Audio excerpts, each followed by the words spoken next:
Ce Trichocereus pacchianus est originaire d'Argentine. C'est une espèce bien connue, robuste, qui ne craint pas les excès d'arrosage, mais elle doit être cultivée en plein soleil. Elle adore être exposée près d'une muraille face au sud, ce qui provoque ces superbes floraisons. Mais elle fleurit au sommet de la plante sur les vieux sujets. Les fleurs sont superbes et ont un tube floral de 15 à 20 cm de longueur.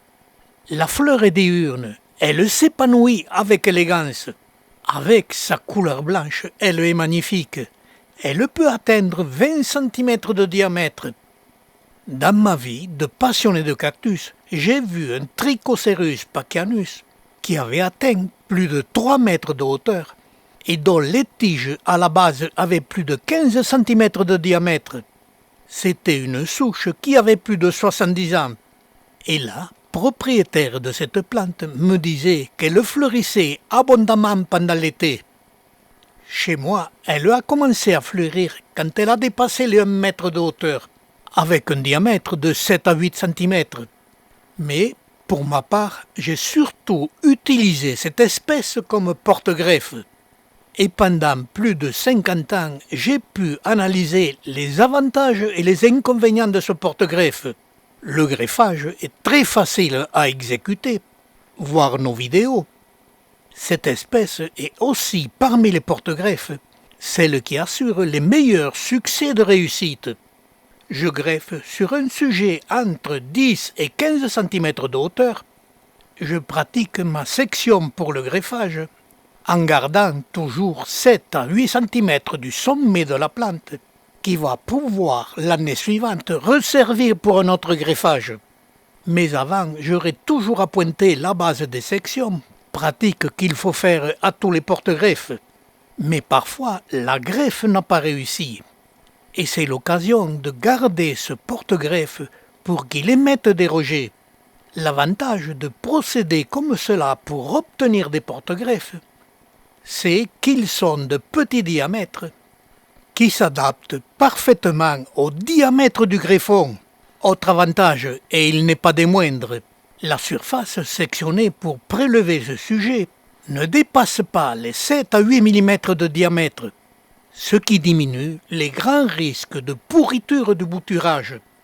Mais la clé de réussite pour le bouturage, c'est de laisser sécher les boutures prélevées une quinzaine de jours horizontalement, puis par la suite la garder plusieurs mois verticalement jusqu'à ce qu'elle émette des racines. Dès que les racines apparaissent, on peut mettre la plante en pot. Et dès qu'elle aura atteint les 10 à 15 cm, on pourra recommencer le greffage sur un autre sujet. Ce Trichocereus pacchianus est un très bon porte-greffe.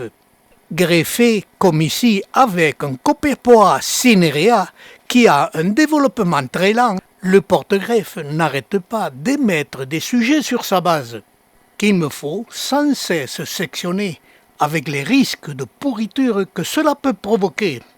Le porte-greffe est trop puissant pour le greffon, et il en est de même pour le Pygmaocereus danziaculeatus, dont le porte-greffe est un Trichocereus pacchianus qui n'arrête pas d'émettre des rejets.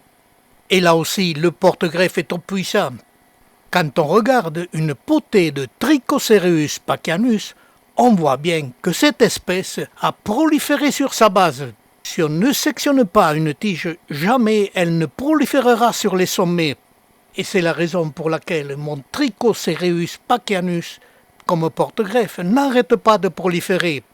Il y a deux raisons. Le porte-greffe prolifère sur sa base et le greffon restera de petite taille. Il n'est pas adapté au porte-greffe. Avec l'Astrocephalocereus albicephalus, et là, le problème est le même. Le Trichocereus pacchianus émet des rejets. Mais la raison n'est pas la même.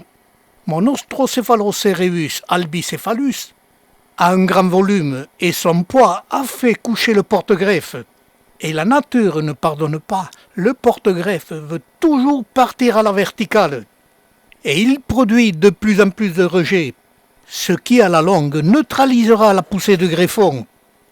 Et c'est pour ces raisons que pour ma part, j'ai abandonné ce porte-greffe Trichocereus pacchianus Pourtant, c'est une très belle plante.